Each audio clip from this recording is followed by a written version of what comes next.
حب جاہ، جیسے پہلے امام شاہرم علیہ السلام کی حدیث بیان کی تھی کہ عالم کی آفات میں سے، اسی باس میں جو عرض کیا ان عزیزوں کے سامنے پیش ہو رہی ہے باس چند سالوں سے، آفات شناسی کی، طبقاتی آفات شناسی، اس میں علماء کی آفات میں یہ ذکر کیا گیا ہے، آفت العلماء حب الریاسہ.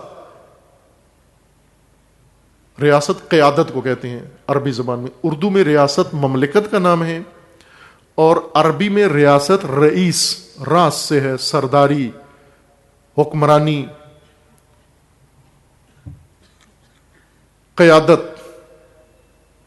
علماء کی آفت حب ریاست ہے، قیادت کا شوق، سرداری کا شوق. عالم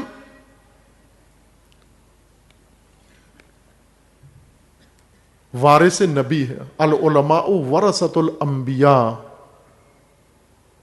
عالم کا کردار نبی جیسا ہونا چاہیے، اور ہوتا ہے. عالم کہتے ہی اس کو ہیں جو نبی سے کوئی چیز وراثت ملے. لیکن جیسے قیادت کا شوق ہو، جیسے ریاست کا شوق ہو، جیسے سرداری کا شوق ہو، جیسے قوم کے بڑے لیڈر بننے کا شوق ہو، یہ آفت زدہ خواص میں سے ہے. یہ خطرات مول نہیں لیتا، یہ خطاؤں کے راستے سے قیادت تک پہنچتا ہے. چونکہ یہ بھی دنیا ہے، حب الدنیا راس کل خطیہ، ان خطا کار راہوں پر حب الدنیا اس کو لے کر آتی ہے. خوف اور بزدلی، خواص عموماً خوف زدہ ہوتے ہیں، خوف ہوتا ہے ان کے دل میں. کیوں؟ کہ کھونے کے لیے بہت کچھ ہے، مال ہے، منال ہے، حیثیت ہے، شخصیت ہے، حلقہ ارادت ہے، مرید ہیں، شاگرد ہیں، پیروکار ہیں، ایک سلسلہ ہے بنا ہوا، مالی مفادات ہیں، دنیاوی مفادات ہیں، اجتماعی مفادات ہیں. اس لیے ان سب کے چھن جانے کا خوف ہوتا ہے اس کو کہ ان میں سے کوئی چیز مجھ سے لے لی جائے گی. ہمیشہ خوف میں ڈوبا رہتا ہے کہ یہ جو کچھ ملا ہے، جو کچھ حاصل کیا میں نے، یہ کہیں میرے ہاتھ سے نکل نہ جائے. اور بزدل کبھی بھی خطر کی راہ پہ نہیں جاتا، خطا کرتا ہے. بزدل خطا کار ہوتا ہے، خوف اس سے خطا کرواتا ہے. دشمن بھی خوف زدہ کر کے خطا کی راہوں، خطا کے فیصلے، غلط فیصلے، خطا آمیز فیصلے دشمن خوف زدہ کر کے کرتا ہے. پہلے لوگوں کو، امت کو خوف زدہ کرتا ہے. مثلا پاکستانی حکمران کب غلط فیصلہ کریں گے؟ جب بھارت والے ان پر دباؤ ڈال کے ان کو خوف زدہ کریں گے. اگر یہ ڈر گئے یہ غلط فیصلہ کریں گے، یہ خوف میں غلط فیصلہ کریں گے، جیسے پہلے کیے ہیں. پرویز مشرف خوف زدہ ہو گیا کولن پاول کی کال سے اور غلط فیصلہ کیا. جب خوف میں انسان مبتلا ہو، کسی قوم کا لیڈر ہو، کسی طبقے کا لیڈر ہو، کسی مسلک کا لیڈر ہو، خواص ہمیشہ خوف میں ہوتے ہیں، اور خوف غلطیاں کرواتا ہے، خطائیں کرواتا ہے. طمع و لالچ، روایات میں ہے کہ ایک بڑی وجہ ان لوگوں کے لیے طمع ہے، لالچ ہے. یعنی مزید ہرس، اور آئے اور آئے، جو ہے اس پہ اکتفا نہیں کرتے، اسے کافی نہیں سمجھتے، اسی پہ شکر نہیں کرتے، بلکہ مزید حاصل کرنے کی خواہش کرتے ہیں. بے شک مزید کے لیے جگہ بھی نہ ہو ان کے پاس، گھر بھرا ہوا ہے، سٹور بھرے ہوئے ہیں، اکاؤنٹ بھرے ہوئے ہیں، جیب بھرے ہوئے ہیں، لیکن پھر بھی یہ مزید حاصل کرنے کی کوشش کر رہے ہیں. یہ طمع و ہرس ان سے خطائیں کرواتی ہے. عمر سعد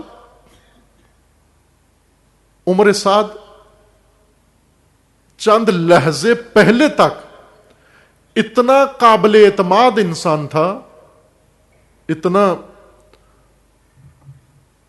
صاف ستھرا اس کو سمجھا جا رہا تھا، کہ جب حضرت مسلم نے کہا کہ مجھے ایک امین انسان چاہیے، رازدار انسان چاہیے، تاکہ میں اس کے حوالے یہ راز کروں اور وہ کسی کو بتائے بغیر یہ راز جا کے امام کو بتا دے، تو عمر سعد آگے بڑھا، اور دوسروں نے بھی عمر سعد کا نام لیا کہ یہ بہت قابل اعتماد ہے، یہ امین ہے، یہ ایسے کام نہیں کرتا غلط. بلکہ عبید اللہ کو روک رہا تھا تھوڑی دیر پہلے تک. عبید اللہ کو کہہ رہا تھا کہ ٹھیک ہے تو آیا ہے, یزید نے تجھے بھیجا ہے یہاں پر کوفہ کے حالات ٹھیک کرنے کے لیے, تو بے شک ٹھیک کر, لیکن ساتھ خیال رکھ, یہ حرمت رسول اللہ کا بھی خیال رکھ, اس خاندان کا بھی خیال رکھ, اور اتنی سختی نہ کر. یہ نصیحتیں عمر سعد عبید اللہ زیاد کو کر رہا ہے.